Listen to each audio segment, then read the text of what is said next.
জানিয়ে দেব গুরুত্বপূর্ণ আপডেট বিশ্ব সংবাদ। শুরুতেই সংবাদ শিরোনাম, পরে বিস্তারিত। যুদ্ধবিরতির দ্বিতীয় পর্যায়ে এবার গাজা থেকে হামাসকে হটানোর শর্ত। এরপর জানিয়ে দেব সিরিয়ার দক্ষিণাঞ্চলে ফের ইসরায়েল বিমান হামলা, নিহত 2। আরও জানিয়ে দেব গাজায় তীব্র ঠান্ডায় 6 শিশুর মৃত্যু। এরপর যা থাকছে সুদানে বিমান বিধ্বস্তে নিহত বেড়ে 46। সর্বশেষ জানিয়ে দেব থাইল্যান্ডে শিক্ষা সফরে বাস উল্টে নিহত 18। এতক্ষণ শুনছিলেন সংবাদ শিরোনাম, এবার বিস্তারিত। তার আগে অনুরোধ থাকবে আজকের এই ভিডিও সম্পর্কে আপনার মূল্যবান মতামত। ভিডিওটি ভালো লাগলে লাইক, কমেন্ট ও শেয়ার করে সবাইকে দেখার সুযোগ করে দিন। যুদ্ধবিরতির দ্বিতীয় পর্যায়ে এবার গাজা থেকে হামাসকে হটানোর শর্ত।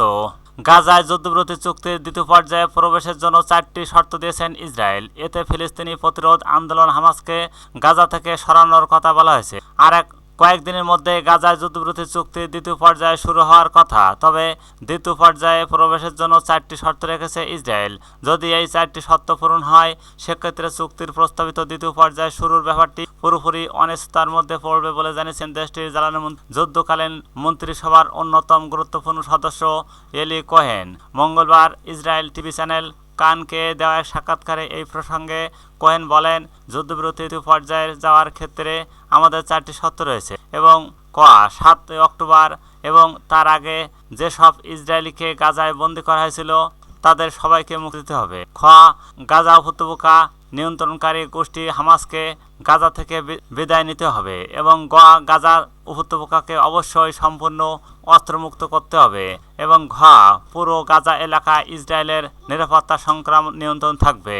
2023 সালের 7 অক্টোবর দক্ষিণ ইসরায়েলে হামলা চালায় ফিলিস্তিনি প্রতিরোধ আন্দোলন হামাস। এতে অন্তত 1200 জন নিহত হন আর 251 জনকে জিম্মি করে নিয়ে যায় হামাস যোদ্ধারা। হামাসের এই হামলা জবাবে গাজা অভিযান শুরু করে ইসরায়েল। দীর্ঘ 15 মাস ধরে এই অভিযানে 48,000-এর বেশি ফিলিস্তিনি নিহত হয়েছেন। অবশেষে সেই যুদ্ধের বিরতি হয় চলতি বছরের 19 জানুয়ারি। গাজায় সংঘাত থামাতে 2024 সালের 23 জুন একটি 3 স্তরের যুদ্ধবিরতি চুক্তি প্রস্তাব করেছিলেন তৎকালীন মার্কিন প্রেসিডেন্ট জো বাইডেন। এই চুক্তির প্রথম পর্যায়ের মেয়াদ ছিল 6 সপ্তাহ।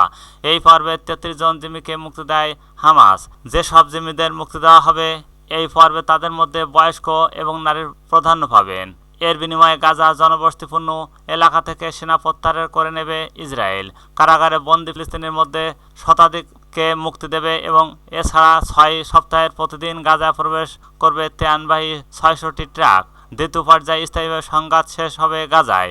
চুক্তির শর্ত অনুসারে এ পর্যায়ে অবশিষ্ট জিম্মিদের মুক্তি দেবে হামাস এবং বিনিময়ে বিভিন্ন কারাগারে বন্দী ফিলিস্তিনিদের মধ্যে 1000 জনকে মুক্তি দেবে ইসরায়েল এবং উপত্যকা থেকে ইসরায়েলি সেনাদের সম্পূর্ণ প্রত্যাহার করে নেওয়া হবে। আর তৃতীয় পর্যায়ে যুদ্ধবিধ্বস্ত গাজা উপত্যকাকে পুনর্গঠনের কাজ শুরু হবে। তবে চুক্তিতে উল্লেখ ছিল যে যতদিন দ্বিতীয় পর্যায়ে শুনানি না হয় ততদিন প্রথম পর্যায়ে অব্যাহত থাকবে। সিরিয়ার দক্ষিণাঞ্চলে ফের ইসরায়েলি বিমান হামলা, নিহত 2।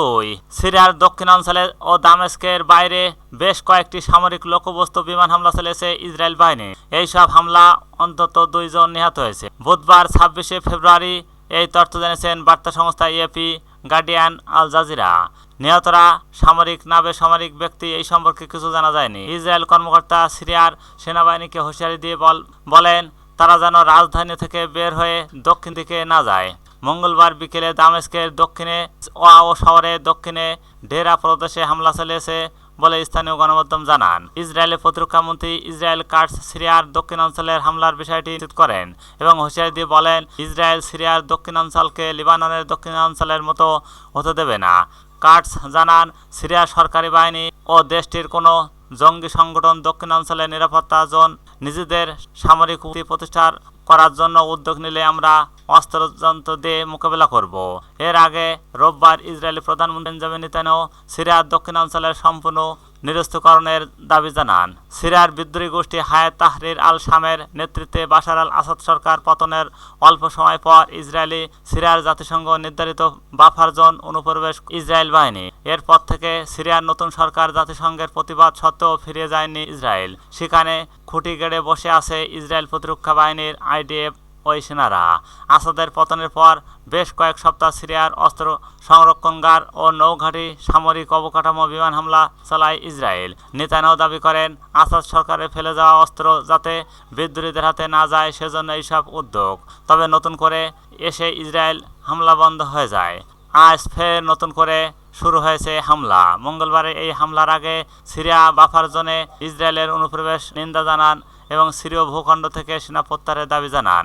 ন্যাশনাল ডায়ালগ ও কনফারেন্সের শেষে এই বিবৃতি দেওয়া হয়। এই সম্মেলনে হাজারো সিরীয় কর্মী ও নেতা যোগ দিয়ে আসাদ পরবর্তী রাজনৈতিক রূপরেখা নিয়ে আলোচনা করেন। গাজায় তীব্র ঠান্ডায় 6 শিশুর মৃত্যু। ফিলিস্তিনের অবরুদ্ধ গাজায় ঠান্ডাজনিত রোগে হাইপোথামিয়ায় আক্রান্ত হয়ে কমপক্ষে 6 শিশুর মৃত্যু হয়েছে। মঙ্গলবার 25 ফেব্রুয়ারি বিষয়টি নিশ্চিত করেছেন গাজার স্বাস্থ্য বিষয়ক কর্মকর্তা খবর আল জাজিরার। হাইপোথামিয়া সাধারণত শরীরে বিভিন্ন তাপমাত্রা হিসেবে পরিচিত।